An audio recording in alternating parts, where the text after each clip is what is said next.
Evidentemente, durante todos estos meses de pandemia y en medio de la lucha por erradicar la COVID-19, pues muchas personas nos hemos pensado en nuestro rol ciudadano, o sea, las instituciones, los seres humanos, nuestros vecinos.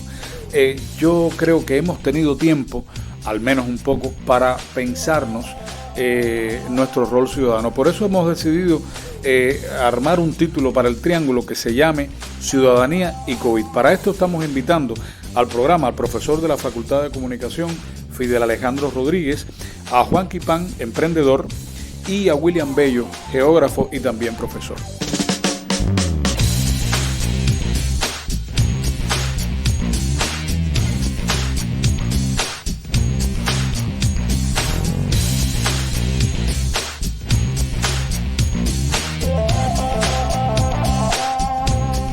Saludos, bienvenidos al Triángulo de la Confianza, esta vez desde una de nuestras sedes itinerantes en el Palacio del Segundo Cabo, la sede del Centro para la Interpretación de las Relaciones Culturales entre Cuba y Europa. Muy buenas noches, bienvenidos al Triángulo de la Confianza. Estamos hablando de ciudadanía y COVID, o sea, COVID-19 obviamente. ¿Creen ustedes que hubo una movilización ciudadana en los tiempos estos que hemos vivido de la COVID, o fue un asunto solamente de autoridades, gobiernos, etcétera? ¿Cómo lo ven? Yo pienso que la gente se movilizó, ya la gente de alguna manera hay antecedentes de que la gente responde ante una situación excepcional. Tenemos el caso del tornado que pasó por La Habana. El tornado. El tornado. Sí.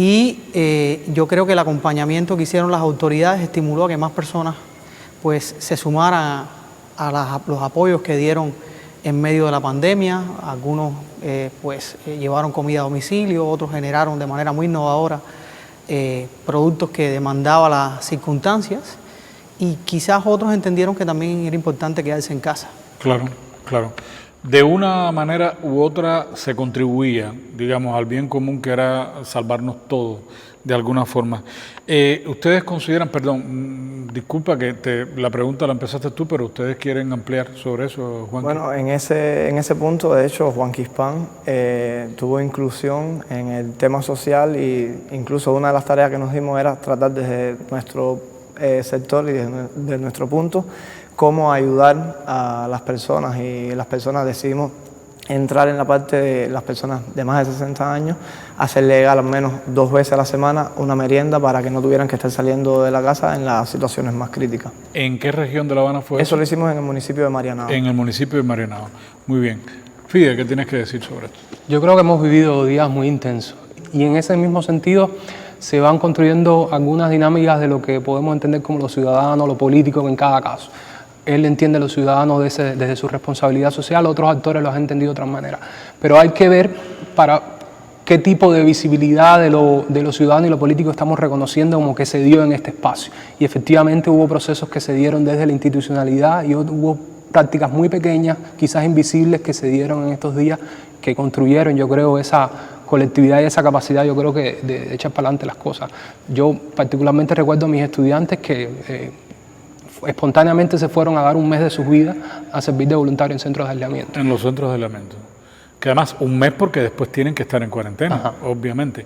¿Cuánto de espontáneo, cuánto de ordenado o acciones intencionadas hay en ello? Es decir, ¿cómo surgió tu accionar? ¿Cómo lo viste tú en el lugar? ¿Cómo fue el tema de los estudiantes? Evidentemente la pandemia no es que nos agarre del todo desprevenidos, porque en Cuba se venía observando, pero a nivel de ciudadanía llegó y paró todo. ¿Hasta qué punto nos pudimos organizar, o fue espontáneo, o fueron espontáneas estas manifestaciones? Bueno, desde el punto de vista de nosotros, realmente algo que nos salvó y nos logró mantener brindando nuestros servicios fue tener la visión desde que esto empezó a surgir en China. ¿En China? Empezamos a preocuparnos y empezamos a ver cómo era que estaban evolucionando en esos países, y empezamos a tener prevenciones, reuniones preventivas en función de qué pasaría. Empezamos a simular situaciones, escenarios en los cuales qué pasaría, y eso nos preparó. nos preparamos en función de las cosas que iban a pasar. Evidentemente muchas cosas también salieron espontáneas, es decir, en la parte del día a día, los problemas, las soluciones, las cosas que iban pasando, pero esto nos dio como un colchón para poder desarrollar las ideas. Y una de las ideas era de que si habían situaciones críticas como pasó, que tuvimos que cerrar y demás, teníamos nuestro deber era hacer algo por la comunidad, hacer algo por nuestros entornos. Y en el momento que coge Europa, Italia y demás, que ya vemos que era algo expandible, que era algo que no era que podía sencillo, llegar acá, que podía llegar y demás, ya empezamos previamente a trazar líneas de trabajo y a proyectarnos escenarios de diferentes tipos. Yo siguiendo un poco la línea que dice Juanqui, si bien es cierto que no había una percepción de riesgo de un fenómeno como este, yo creo que no lo tenía Cuba, no lo tenía el mundo. Yo creo que los emprendimientos cubanos se caracterizaron por adaptarse muy rápido, entender lo que tenían que hacer y conectarse con las medidas que estaba tomando el país. Incluso, como decía Juanqui, desde antes. O sea, hubo negocios, como el caso de Juanqui, otros tantos que se prepararon, incluso cerraron, antes de que el país cerrara. Yo creo que eso es algo que nos caracteriza. O sea, tenemos una cultura quizás de la prevención y de la previsión. Exactamente. Yo creo que no sé si eso puede estar conectado con los ciclones, los huracanes que al país vienen con bastante frecuencia, ¿no? Esperemos que este año no nos toque ninguno. Pero realmente los cubanos están preparados como para asumir rápido posturas responsables. Claro. En el caso de los estudiantes, ¿cómo funcionó cuando decías que se organizaron y empezaron a participar en los centros de aislamiento? ¿Cómo funcionó, Fidel? Bueno, los muchachos siempre tienen un sentido del compromiso con el ahora, con el momento que están viviendo. Uno puede mirar a veces a los muchachos como gente alejada de esos procesos, pero ya lo hemos visto en otras circunstancias, con el tornado y demás, cómo responden con muchas ganas de formar parte de algo. Y yo creo que de todas las cosas negativas y complejas que han sucedido en este tiempo, eso es un saldo positivo, ese sentido colectivo donde casi todos estamos hablando en plural y estamos hablando en un sentido de que vamos a hacer esto juntos. Eso ha pasado después de la COVID y yo creo que puede quedar como un legado de comprensión de lo que es público y de lo que es de todos. Y la institucionalidad yo creo que ha reconocido eso también como un espacio de gestión del país. Mencionaste la institucionalidad. Explícame para ti, como profesor de la Facultad de Comunicación de la Universidad de La Habana, ¿qué cosa es esa institucionalidad? Bueno, tiene que ver con la gestión de instancias organizadas, de profesionales, para ampliar su ámbito, pero tiene que ver también con la acción del Estado y con la acción del Estado en sus distintas dimensiones de trabajo. Pero yo reconocería también ahí otras estructuras que quizás no son del Estado y que funcionan de manera organizada y que han tenido una visión de país también sobre el funcionamiento de los procesos. ¿Sienten ustedes que la visión país, ahora diste con una digamos, expresión importante, que además se ha mencionado mucho en estos últimos tiempos, sientes que esa visión país inundó esferas como la de ustedes, que tenían otra impronta ya de un emprendedor más local, o sea, o la de ustedes como investigadores?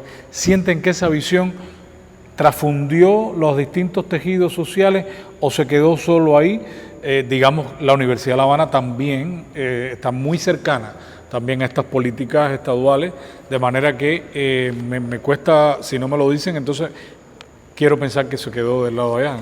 A ver, nosotros realmente tenemos que agradecer mucho a esta visión país, porque existieron varias fases y en cada una de las fases estábamos muy conectados con la visión país. Si la orientación era cerrar, potenciar el servicio de domicilio, trabajar hasta tal hora, reducir los servicios, abrir de nuevo ya en esta fase 1, hemos estado conectados muy directamente a estas prácticas, ¿no? a las indicaciones que iban dando. Y eso nos sirvió a nosotros de mucho para esforzarnos y podernos mantener, porque no es menos cierto que en el principio muchas personas se acercaron, incluso dentro del grupo de dirección de nosotros de organización, en fase de que lo mejor era cerrar.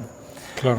Por un problema de protección, proteger a los clientes, proteger a los trabajadores, pero realmente decidimos potenciar el tema, investigar, preparar a los trabajadores. Le dimos charlas incluso con el médico de la familia para saber todo lo que deberíamos hacer y las medidas que deberíamos tomar para que no hubiese un accidente de ese tipo y poder prevalecer en el tiempo. Hubo otra fase que fue, por ejemplo, con el tema de la logística. La comida se complicó demasiado y tuvimos que hacer reducciones en las cartas, en las ofertas que dábamos, pero así con todas estas problemáticas logramos ir dándole soluciones a algunas y de mantenernos los servicios. Incluso los trabajadores nos han agradecido que hubiésemos creado esas estructuras en las cuales pudiéramos mantenerlo trabajando, que se pudieran mantener con un trabajo, con un empleo, con muchas modificaciones que hicimos. Pero estuvieron. Pero fue bien y hasta ahora, y seguimos porque todavía tenemos que seguir manteniendo las prácticas y demás.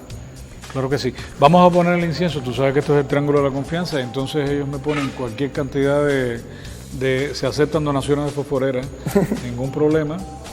En instantes estamos de vuelta acá en el Triángulo, ya saben, el programa del incienso, como le dicen por ahí.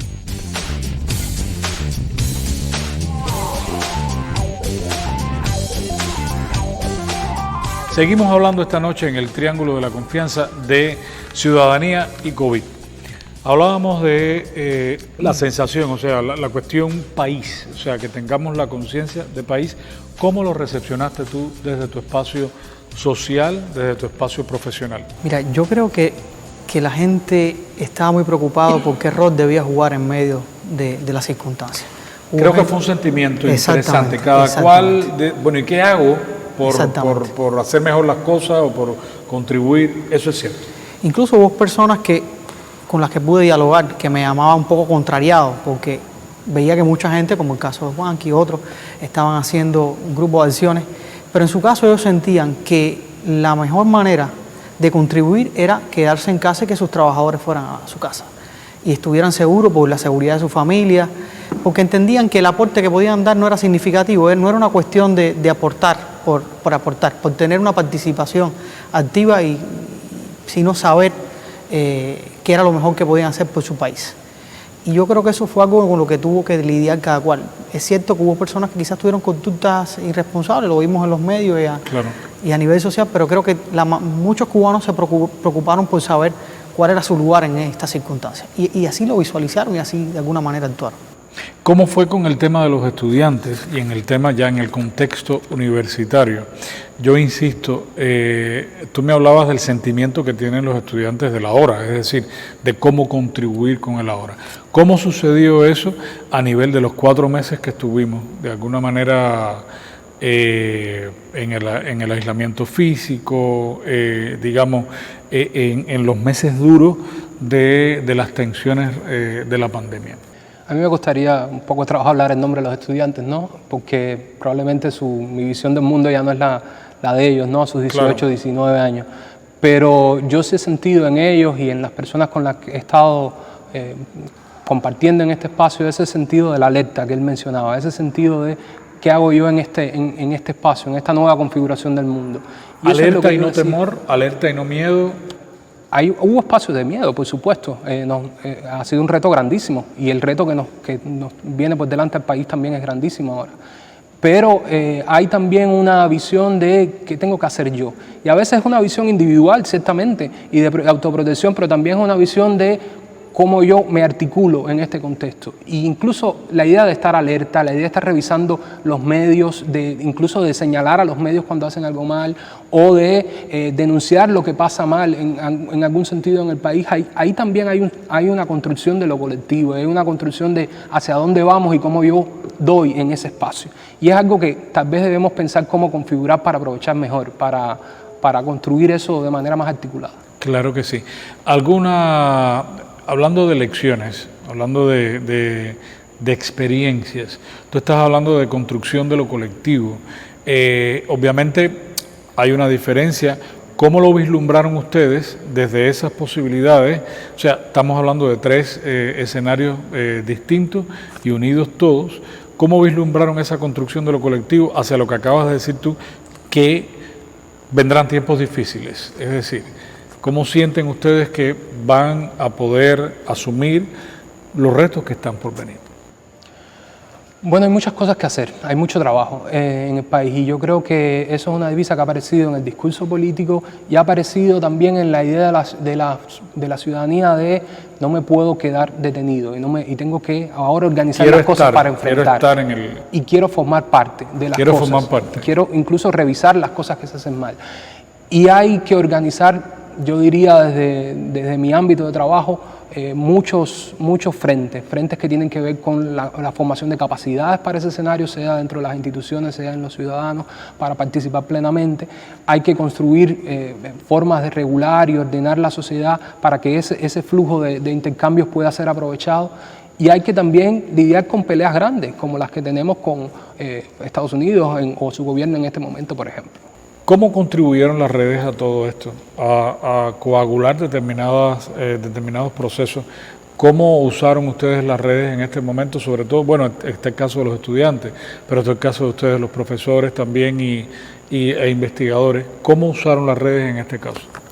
Bueno, para Juan Quispán las redes sociales ¿eran primordiales? Siempre ha sido muy importante y bueno, mi profesión es informático también, y, es decir, vengo con... Ya está, te viene por el ADN. Sí, y las redes sociales siempre le hemos brindado importancia y en este tiempo de COVID se le ha resaltado mucho más la importancia porque es el mecanismo que tuvimos para acercarnos a nuestros clientes, informarles en todo momento lo que estaba pasando en Juan Quispán, las nuevas ofertas que estábamos produciendo, ¿no? Porque tuvimos que reinventar muchas materias primas, reinventar los productos y no teníamos mecanismos. Eso lo hacemos a través de los salones, a través del servicio y con las redes sociales las potenciamos y fue lo que nos permitió mantenernos e incluso mejoraron muchísimo. Es decir, es basado en este tiempo de crisis y haber potenciado mucho eso nos ha dado mucho más valor en las redes actualmente. ¿Y en el caso de ustedes? Nos tocó acompañar el proceso que estaban viviendo los emprendedores, tratando de participar y tratando también de entender un poquito que no todos podían tener el mismo nivel de participación y buscando que el discurso no fuera en una sola dirección, sino que de alguna manera todo lo que la gente estaba haciendo se viera reflejado en medio de estas circunstancias. Y también dar ánimo al que decidió quedarse en casa, porque entendía que, como te decía anteriormente, que ese era su papel. Las redes como tejido fundamental para que estos procesos de alguna manera coagulen, ¿no? Un tejido donde las cosas no pasan de una manera unilateral o rectilínea. ¿Cómo ven ustedes ese debate que tiene lugar en las redes donde esa construcción de país, ese imaginario de alguna manera está sucediendo y no sucede de una manera uniforme? Yo creo que se han convertido en un espacio central para la vida pública en el país, independientemente de que tengamos que preguntarnos quiénes están, cómo lo están usando, qué capacidades tienen para usarlo y quiénes vemos en ese espacio. No nos vemos todos, tal vez vemos algunos actores particulares construyendo algunos intercambios en específico y esos intercambios pueden ser muy poderosos y densos. De la misma manera, yo creo que hay un espacio donde la institucionalidad ha reconocido que hay que atender y que hay que conectarse y que hay que construir una agenda de colaboración y articulación. Y eso ha sido un espacio lleno de retos, y todavía lo tienes, y tiene retos regulatorios, retos en las maneras de hacer, pero es un lugar o es un entorno donde se están definiendo muchas cosas y puede ser una oportunidad. Una precisión, esto que estás diciendo, que desde desde las estructuras han mirado hacia que hay que colaborar con otros espacios de las redes, sucede justamente como resultado de estar tantos meses mirándonos en el tema de la COVID, o ya viene llegando de alguna manera? Yo creo que la COVID ha cambiado muchas cosas porque estamos más, efectivamente estamos más atentos, estamos más alertas a lo que nos es visible, más tiempo, a lo que es público. Pero a la misma vez hay un proceso de transformación que se viene dando en las estructuras, sobre todo de gobiernos y quizás en las instituciones más pequeñas y desde las estructuras de comunicación grandes del país, de empezar un trabajo alrededor del fortalecimiento de las estructuras de comunicación e información, donde también hay un componente de producción de un cuerpo legal y de capacitación de sus estructuras. Y siempre se ha visto la comunicación como un proceso de transmisivo y también un poquito retroactivo, pero quizás se está configurando un espacio donde no se puede esperar más para colaborar, co-construir, co-gestionar los procesos, porque ya nos damos cuenta que los retos que tiene un entorno como el de nuestro país no se construyen sin inteligencia colectiva y sin revisión colectiva de las cosas. Y eso además hay que regularlo y hay que potenciarlo y construirlo. ¿Cómo lo ves tú? Bueno, yo creo que si bien la COVID ha implicado un salto grande en cuanto a la mirada hacia las redes sociales, incluso la mirada de los emprendimientos, de la sociedad en general, yo creo Eso que que estás diciendo es positivo. Sí, lo que pasa es que Cuba no es un país solo en las redes, ni todos estamos en las redes. Yo creo que también hay que pensar que hay un país que todavía no está conectado y que también hay que tenerlo en cuenta. Y pasa no solo en la sociedad, sino yo digo que hay muchos negocios, emprendimientos que no tienen por qué mirar a las redes, porque su comunidad no está en las redes. Yo creo que eso es algo que también no se puede perder de vista, aunque sí es cierto que después de la COVID hay un mayor nivel de personas muy conectadas a las redes sociales, al internet, a buscar información desde las redes, pero también hay otras personas que son también parte del país que no están conectados y hay que pensar también en ese sentido. ¿Qué articulación pudiera surgir para esta parte que está quedando un poco a la saga de esa participación? Tampoco sé si la participación de la que estamos hablando ahora tú y yo es lo ideal. O sea, estoy tratando de explorar un universo posible donde todos pudiéramos estar. Tú desde tu perspectiva, ¿cómo lo ves? Es decir, unir a estas personas allí, traer las redes acá, interactuar, ¿cómo lo estás viendo? De manera que puedan tener una visibilidad mayor. Yo creo que hay que entender los diferentes espacios. Ajá. Yo creo que hay que entender los diferentes espacios. Creo que las instituciones deben entender que hay diferentes espacios, que no se puede en detrimento de otro, pues quitar un espacio, uno en detrimento de otro, perdón. Y igual, todos los sectores de economía tienen que entender que hay personas que todavía no están conectados y tienen que entender esos espacios, porque además en esos espacios también se puede tener éxito y en esos espacios también se cubre una necesidad y las personas pues demandan un servicio. ¿Qué falta? Tal vez sea una pregunta absolutamente romántica. ¿Qué falta para que podamos usar mejor las redes? Hace falta un programa de alfabetización nacional. Lo decía hoy yo en algún momento, no sé de cómo utilicé más o menos la misma expresión, un programa de alfabetización. Y hace falta que se haga en colectivo, porque es un proceso bien complejo y fuerte de diseñar. También hace falta la capacidad programática, política de organizar ese proceso y organizar los procesos de transformación que están implícitos. Eso está pasando en el país, en distintas instituciones que se están organizando en función de eso, desde la política de gobierno electrónico, la política de comunicación y demás. Y también hace falta potenciar el espacio de participación o los sentidos que la gente está atribuyendo a la participación como espacios más contributivos, no solamente como tribunas individuales que muchas veces aparece, lo cual no está mal, ya les digo, aporta al sentido colectivo, pero también como un espacio que se pueda articular y que se pueda construir desarrollo en común y desarrollo con todos y para el bien de todos. Claro, ¿y ustedes? En el caso de nosotros, también en el tema de saber dónde mirar, es decir, fue algo que nos pasó también cuando estábamos investigando, utilizamos mucho a veces las redes para investigar, pero habían cosas que no eran reales, que eran falsas, y tuvimos que esforzarnos en aprender a dónde mirar. Vuelvo a la alfabetización. Exactamente.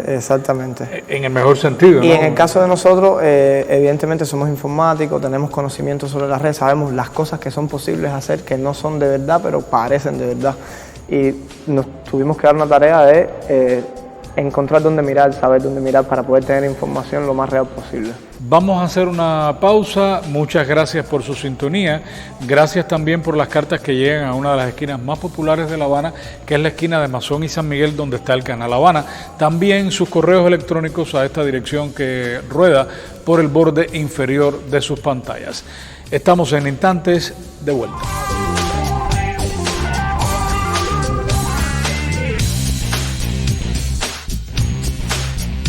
Este programa se llama Ciudadanía y COVID. De alguna manera induce, a la participación ciudadana todo lo que hemos hecho. Igual, en los últimos programas, todas estas semanas hemos estado hablando de la impronta de haber tenido una pandemia y de cómo todos nos hemos movilizado de alguna manera desde nuestros lugares para colaborar. Como tú bien decías, ¿qué puedo hacer para ayudar desde mi lugar a salvar al país? ¿Qué creen ustedes que desde ese posicionamiento ciudadano ha salido en positivo de todos estos meses que hemos vivido de manera distinta, de manera totalmente diferente a cómo veníamos llevando la vida antes del mes de marzo de este año. Por la parte de Juan Quispán y las relaciones que se han creado, hoy nos sentimos como equipo, como estructura, mucho más fuerte que antes. Incluso hemos logrado identificar muchos puntos que antes COVID, es decir, pre-COVID, no teníamos desarrollado, como por ejemplo el servicio a domicilio. Hoy nuestras ventas son más potentes porque hemos logrado crear un mercado en cuanto al servicio a domicilio, y eso fue gracias a la adaptación a este nuevo mercado. Hemos consolidado muchas estructuras de higiene, de relación entre los trabajadores, el trabajo en equipo, la formación que deben tener para trabajar. Es decir, hoy Juan Quispán, cuando lo analizamos desde un punto de vista cualitativo, sentimos que tiene mucho más valor como estructura, ¿no? Como marca de las cosas que estamos haciendo. Qué bien, qué bien. ¿Y ustedes? Bueno, yo creo que ha quedado una visión, como tú decías, de país donde el país lo construimos todos. Yo creo que después de la COVID o en medio de la COVID pudimos ver que todos podíamos contribuir de una manera u otra en el país que queremos o el país que en este momento necesitábamos, ¿no? Que era un país que saliera adelante en medio de las dificultades que nos habían puesto una situación pandémica extrema y a la cual no esperábamos, pero que todo el mundo pudo dar su aporte. Yo creo que ha quedado que pueden haber aportes desde todos los sectores de la sociedad, ya sea económico, social, y que esos aportes también pueden apuntar al desarrollo. Y yo creo que eso se engranó muy bien, bueno, eso ha permitido engranar muy bien los pasos que está dando el país hacia un nuevo pacto para el desarrollo, donde todos pues, van a poder participar también. Qué bien. ¿Algo que añadir? Yo creo que la necesidad de hacer y de hacer de manera urgente, porque es ahora o nunca, yo creo que ha salido de manera muy importante. Y un hacer que implique también proteger, que implique incluir, que implique gestionar para el bien y para el bienestar colectivo.